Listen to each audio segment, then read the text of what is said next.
yung hindi lang ato ang body but also our mind. So that's why we need to pause, like we need to relax our body and especially our mind. And also, we need to distract our mind para ilagay na magulong sa mga school responsibilities.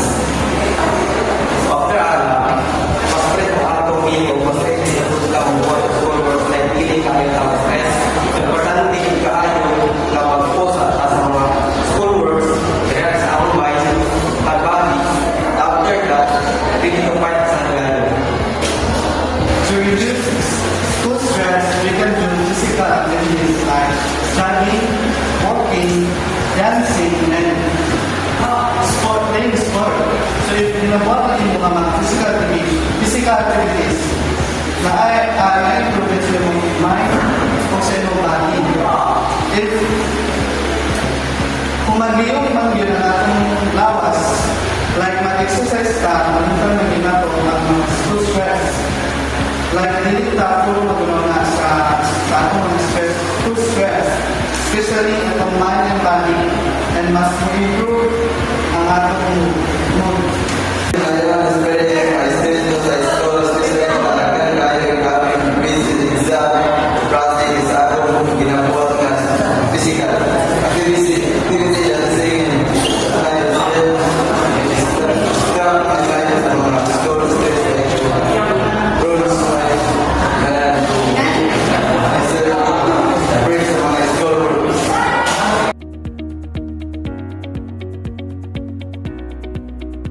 So why exercise helps effective way to manage the stress? When we exercise, our body release endorphins, also known as the feel-good hormones. These hormones help improve our mood and reduce stress. Exercise also gives our more energy and helps us stress and helps us sleep better at night. Because of this benefits, will feel more relaxed and better prepared to face our these school's responsibilities. That's all. Thank you.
Another way to manage school stress by making a simple study schedule, taking short breaks, eating enough sleep, eating healthy foods, and talking to someone you trust, and also exercise regularly, sleep 7 to 9 hours, eating healthy foods, manage time wisely.